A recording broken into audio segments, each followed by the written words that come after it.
வணக்கம். இது news first prime time sunrise. அனைவருக்கும் இனிய காலை வணக்கம். என்று 2ஆம் திகதி 1ஆம் மாதம் 2015 ஆண்டு புதிய நாள் பிறந்திருக்கிறது. உங்கள் அனைவருக்கும் இன்றைய நாள் சந்தோஷமான ஒரு நாளாக அமைய எல்லாம் வல்ல இறைவனை பிரார்த்தித்துக் கொண்டு இன்றைய நியூஸ் ஃபர்ஸ்டின் காலை நேர பிரதான செய்திகளின் தலைப்புச் செய்திகளுக்கு எங்களுடைய அவதானத்தை செலுத்துவோம். எதிர்வரும் ஜனாதிபதி தேர்தலுக்கான தபால் மூல வாக்கினை அளிப்பதற்கு நாளைய தினமும் விசேட சந்தர்ப்பம். தேர்தல்கள் செயலகம் தெரிவிப்பு. ஜனாதிபதி தேர்தலுடன் தொடர்புடைய வன்முறைகள் மற்றும் சட்ட மீறல்கள் குறித்து 214 முறைப்பாடுகள் பதிவு. போலீசார் தெரிவிப்பு. விபத்துக்குள்ளான ஏர் ஏசியா விமானத்தின் கருப்பு பட்டியலை கண்டுபிடிப்பதற்கு மேலும் ஒரு வார காலம் எடுக்கலாம். இந்தோனேஷிய அதிகாரிகள் தெரிவிப்பு. விரிவான செய்திகள். எதிர்வரும் ஜனாதிபதி தேர்தலுக்கான தபால் மூல வாக்கினை அளிப்பதற்கு நாளைய தினமும் விசேட சந்தர்ப்பம் வழங்கப்படுவதாக தேர்தல்கள் செயலகம் குறிப்பிடுகிறது. தபால் மூல வாக்களிப்பு இடம்பெற்ற நாட்களில் வாக்களிக்க முடியாமல் போனவர்களுக்கு அதற்கான சந்தர்ப்பம் வழங்கப்பட்டுள்ளதாக மேலதிக தேர்தல்கள் ஆணையாளர் யு அமரதாச தெரிவிக்கின்றார். இதேவேளை ஜனாதிபதி தேர்தலில் களமிறங்கியுள்ள வேட்பாளர்களால் முன்மொழியப்பட்டுள்ள கட்சி மற்றும் குழுக்களின் பிரதிநிதிகளுடனான கலந்துரையாடல் ஒன்று இன்று நடைபெற உள்ளது. ஜனாதிபதி தேர்தலின் அடுத்த கட்ட ஏற்பாடுகள் குறித்து இன்றைய கலந்துரையாடலில் கவனம் செலுத்தப்பட உள்ளதாக மேலதிக தேர்தல்கள் ஆணையாளர் தெரிவித்தார். இது தவிர வாக்கெண்ணும் நிலையங்களுக்கான முகவர்களை நியமித்தல் தொடர்பிலும் இதன்போது கவனம் செலுத்தப்பட உள்ளமை குறிப்பிடத்தக்கதாகும்.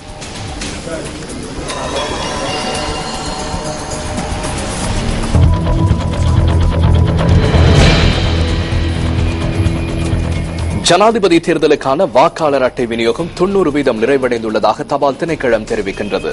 எதிர்வரும் 4ஆம் திகதி வாக்காளர் அட்டை விநியோகத்திற்கான விசேட தினமாக பிரகடனப்படுத்தப்பட்டுள்ளதாக தபால் மாதிபர் ரோஹன அபேரத்ன குறிப்பிட்டார். வாக்காளர் அட்டை விநியோகம் நிறைவடைந்த பின்னரும் அவருக்கேனும் வாக்காளர் அட்டை கிடைக்காவிட்டால் தமக்குரிய தபால் அலுவலகத்தை நாடி பெற்றுக்கொள்ள முடியும் என தபால் மாதிபர் மேலும் கூறியுள்ளார்.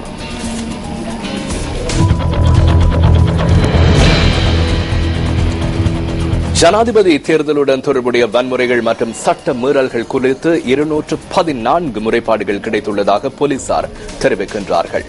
இந்த முறைப்பாடுகள் தொடர்பில் 92 பேர் கைது செய்யப்பட்டுள்ளதாக போலீஸ் ஊடகப் பிரிவு சுட்டிக்காட்டியுள்ளது. கைதானவர்கள் நீதிமன்றத்தில் ஆஜர்படுத்தப்பட்ட பின்னர் பிணையில் விடுவிக்கப்பட்டுள்ளதாகவும் போலீசார் கூறுகின்றனர். தேர்தல் வன்முறைகள் குறித்து தொடர்ந்தும் விசாரணைகள் மேற்கொள்ளப்படுவதாக போலீசார் மேலும் குறிப்பிடுகின்றனர்.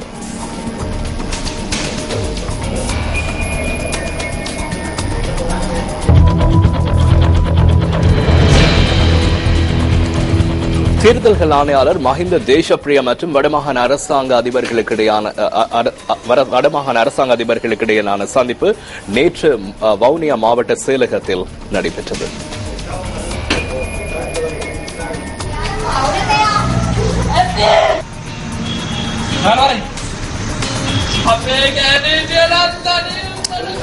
தேர்தல்கள் திணைக்களம் நேற்றிரவு ஏற்பாடு செய்யப்பட்டிருந்த இந்த சந்திப்பில் மாகாணத்தின் 5 மாவட்ட அரசாங்க அதிபர்களும் கலந்து கொண்டிருந்தனர். இதன்போது எதிர்வரும் ஜனாதிபதி தேர்தல் தொடர்பான கலந்துரையாடல்கள் இடம்பெற்றன. இந்த கலந்துரையாடலை தொடர்ந்து மக்களை வாக்களிக்க கோரும் விழிப்புணர்வு தேர் நாடகம் அரங்கேற்றப்பட்டது. இதன் பின்னர் தேர்தல்கள் ஆணையாளர், வடமாகாண போலீஸ் அதிகாரிகள், அரசு உயர் அதிகாரிகள் ஆகியோருடனும் கலந்துரையாடலில் ஈடுபட்டிருந்தமை குறிப்பிடத்தக்கதாகும்.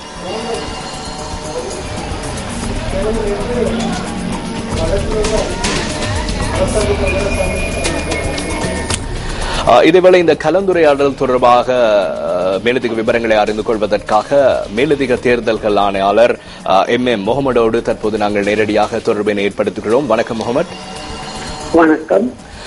நேற்றைய தினம் வடமாகாணத்தினுடைய 5 மாவட்டங்களைச் சேர்ந்த அரசாங்க அதிபர்களை நீங்கள் சந்தித்து கலந்துரையாடல்களை மேற்கொண்டீர்கள். எவ்வாறான கலந்துரையாடல்கள் மேற்கொள்ளப்பட்டது?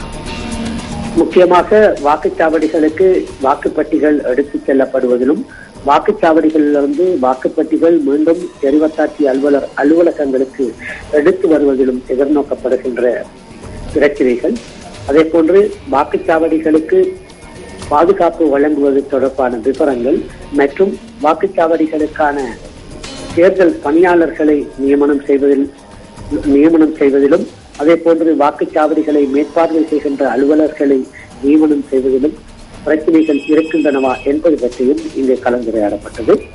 அத்தோடு முக்கியமாக தேர்தல் வாக்காளர்களை அறிவிப்பதற்காக தேர்தல்கள் ஆணையாளரின் கோட்பாட்டுக்கிணங்க மாவட்ட மட்டத்திலே தயாரிக்கப்பட்டுள்ள நிகழ்ச்சி திட்டங்கள் பற்றிய விளக்கமும் அங்கு அளிக்கப்பட்டது. முக்கியமாக வாக்காளர்கள் வெளிப்பூட்டப்பட வேண்டும். 8ஆம் தேதி காலையில் வந்து தமக்கு விருப்பமான வேட்பாளருக்கு வாக்களிப்பதற்கு வாக்காளர்கள் அனைவரும் தமது வாக்குரிமையை பயன்படுத்துவதற்கு முன்னுரிமை அளிக்கப்பட வேண்டும்.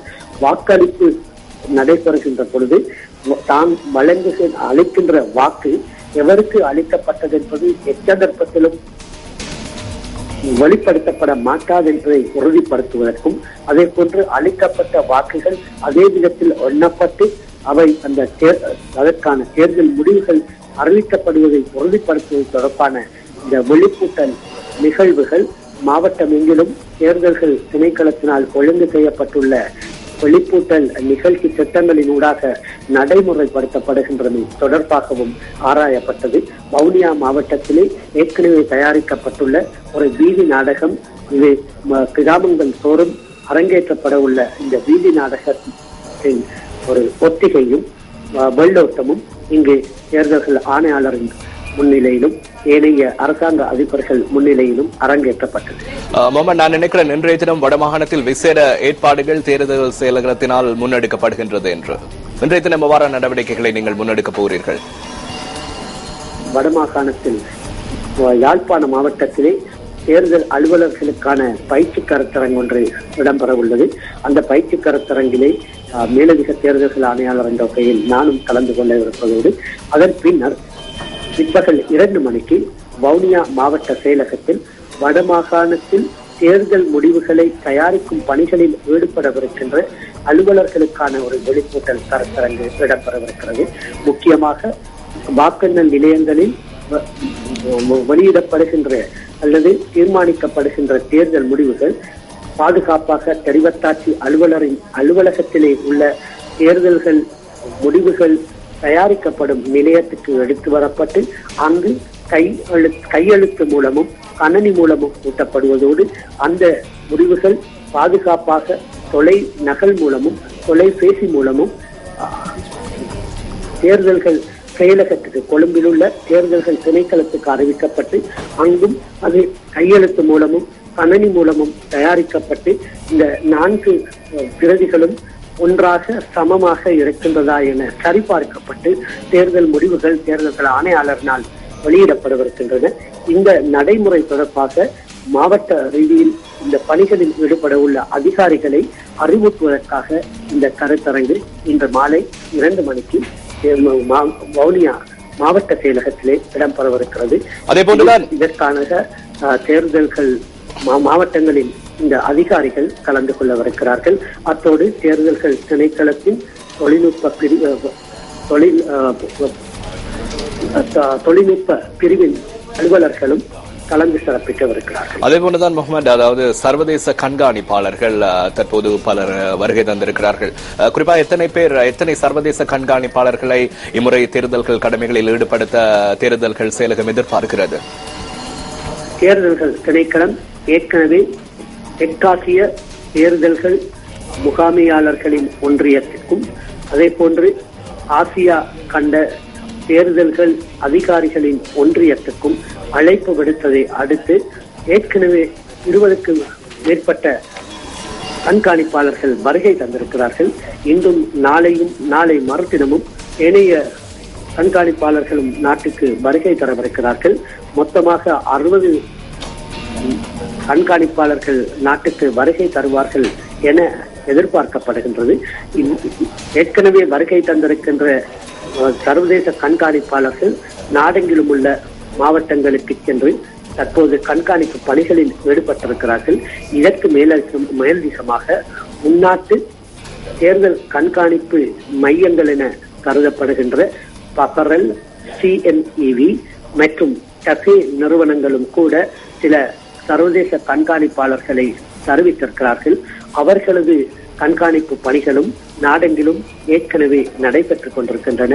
எதிர்வரும் நாட்களில் இன்னும் பல கண்காணிப்பாளர்கள் நாட்டுக்கு வருகை தரவிருக்கிறார்கள். நன்றி முகமது அவர்களே. தற்போது தேர்தல் கடமைகளில் நீங்கள் ஈடுபட்டுக் கொண்டிருக்கிறீர்கள். மிகவும் இக்கட்டான ஒரு நிலையிலும் கூட நீங்கள் எங்களோடு இணைந்து கொண்டமைக்கு உங்களுக்கு நன்றிகளை தெரிவித்துக் கொள்கின்றோம்.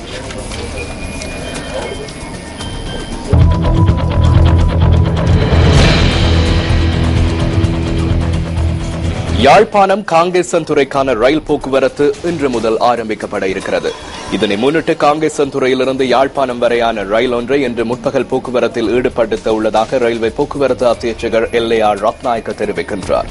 யாழ்ப்பாணத்திலிருந்து காங்கேசன்துறை வரை நாளை முதல் மக்கள் பயணங்களை மேற்கொள்ள முடியும் என்றும் அவர் குறிப்பிட்டிருக்கின்றார்.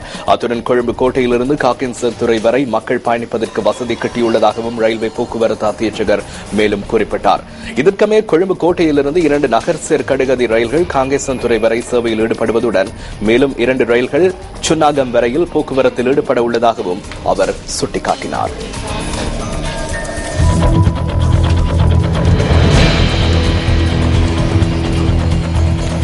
வெண்ணப்புவ லுணுவில பகுதியில் கொலை செய்யப்பட்ட 4 வீட்டு காவலாளி காணாமற் போயுள்ளதாக போலீசார் தெரிவிக்கின்றனர்.